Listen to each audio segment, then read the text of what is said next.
personnes ont échoué dans le ministère. Ils étaient de bonnes personnes. Ils étaient de très bons chrétiens. Mais les aléas du ministère, les réalités du ministère, les ont détruits. Parce qu'il n'y avait personne devant eux qui pouvait leur dire, ne mets pas les pieds là. Fais attention, mets les pieds là-bas. La réponse est simple.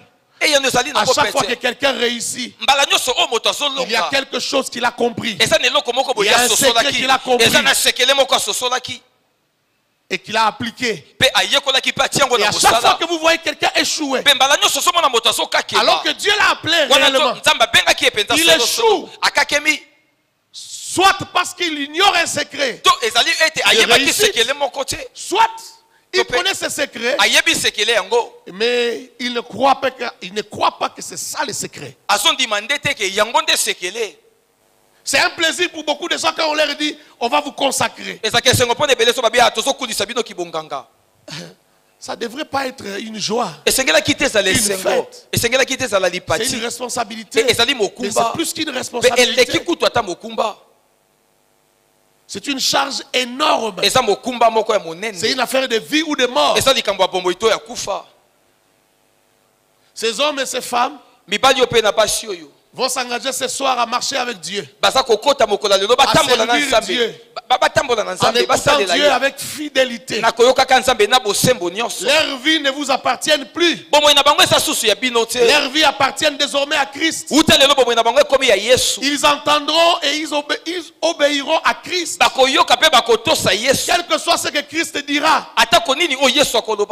Dieu ne marche avec personne s'il ne les teste pas. Je répète, Dieu ne marche avec personne s'il ne les teste pas. Ces hommes et ces femmes ont déjà été testés. Ils seront encore testés. Dieu ne s'arrêtera pas de les tester à chaque étape. Ils seront appelés à faire des choses que vous trouverez folie. Ils seront appelés à prendre des décisions que vous trouverez bizarres. Mais ils diront Dieu m'a dit. Quand quelqu'un dira Dieu m'a dit, même moi je n'y pourrai rien. Si quelqu'un est convaincu que Dieu lui a parlé, si c'est très bizarre, je poserai simplement la question: comment tu sais que c'est Dieu qui t'a parlé? Et comment est-ce que Dieu t'a parlé? L'appel n'est pas une occasion pour devenir orgueilleux. L'appel au ministère, ce n'est pas un appel pour devenir chef coutumier. Tu deviens un chef, tu commences à écraser les gens. Tu deviens un gourou. Non, l'appel, c'est pas ça. L'appel, c'est pour être au service des autres. L'appel, c'est pour être capable de répondre aux besoins des gens.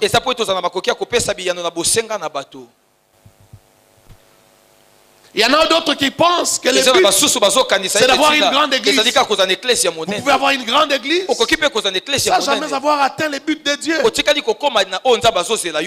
pouvez même avoir une grande église sans être ministre de Dieu. Est-ce que vous savez ça? Il peut avoir 1000 personnes, mais il n'est même pas ministre. Il dit qu'il est ministre, mais il n'est pas ministre. Dieu ne l'a jamais appelé.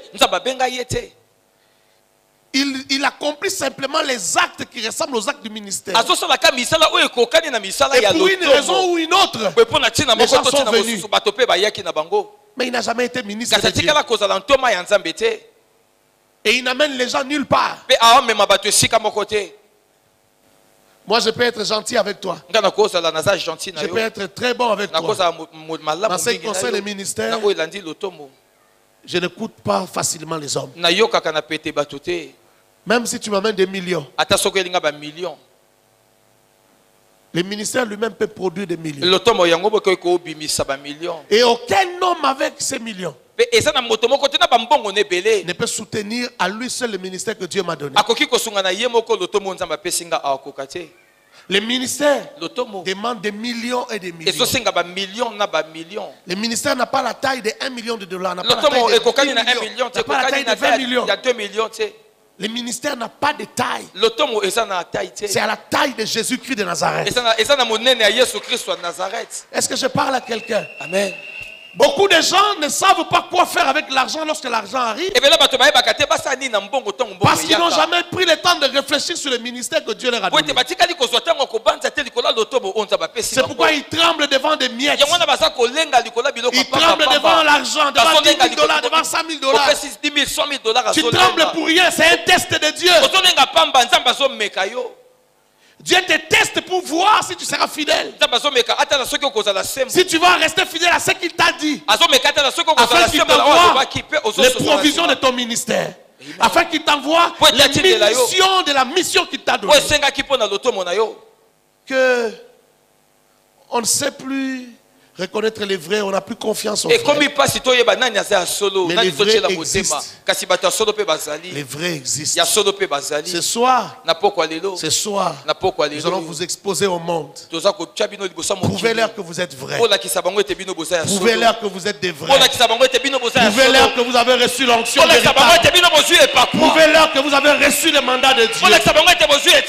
Prouvez-leur que vous pouvez être honnête et sérieux. Travaillant durement pour Dieu et pour les hommes.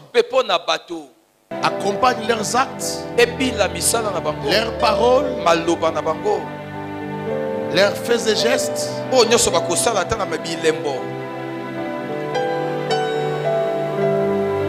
Que tous les rituels prophétiques qu'ils accompliront reçoivent le témoignage du Seigneur.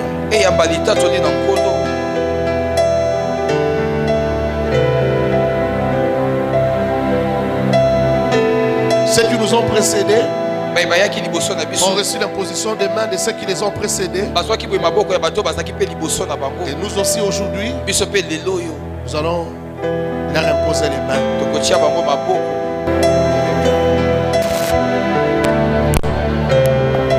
Et l'Éternel t'accompagne dans l'exercice du ministère, dans toute sa puissance.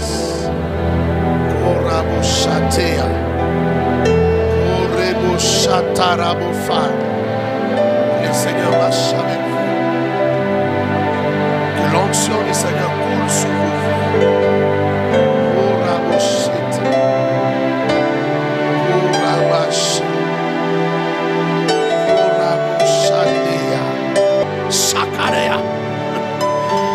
Le Dieu puissant, celui qui nous a appelés par Jésus-Christ de Nazareth, marche avec vous. Marche avec vous. Qu'il vous oigne. Qu'il vous oigne. Qu'il vous oigne. Qu'il vous oigne. Qu'il vous oigne. Qu'il vous oigne. Sabare. Que Ramana Saya. Qu'il vous oigne. Ne restez plus des hommes ordinaires, mais remplis d'onction, remplis du Saint-Esprit, que vous puissiez accomplir avec efficacité et efficience. Korababosh, Koraboshete, Rabaka, Shua, Sarabaya. C'est que je vous le donne. C'est que je vous le donne. C'est que je vous le donne. C'est que je vous le donne. Que l'onction de Dieu vous précède. Que l'onction de Dieu marche avec vous. Shekamania. Roboseta. Que le Dieu de mes pères, le Dieu d'Alexandre, Haïdini, Abal, marche avec vous.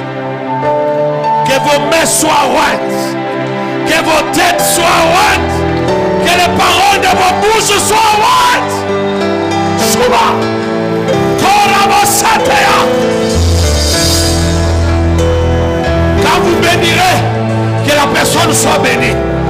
Quand vous bénirez, que la chose soit bénie.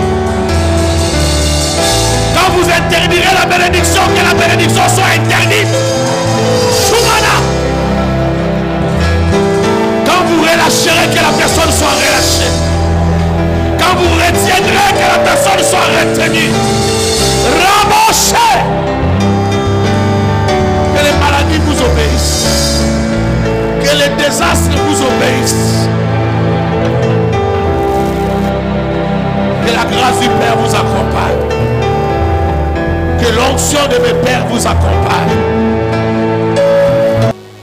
que le ministère, c'est un peu de lumière au milieu d'un monde rempli de ténèbres.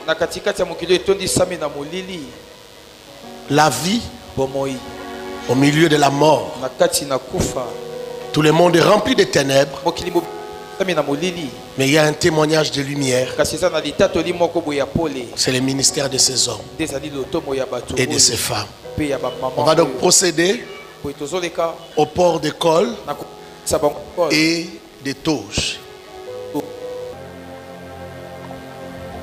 Disons-nous vrai, il est difficile actuellement de trouver des parents si généreux. Des parents qui savent apprécier les enfants dans toutes leurs faiblesses. Pourquoi j'insiste sur la faiblesse? Parce que quand nous avançons auprès des pères, nous avançons avec une attitude de faiblesse pour apprendre. On ne peut jamais se mesurer à un père. Même s'il nous arriverait tous tels que nous sommes là, de donner naissance au fils spirituel, 10 ans, 15 ans, 20 ans après, mais un père reste un père. Même si dans nos ministères, nous allons ressusciter des morts, un père reste un père.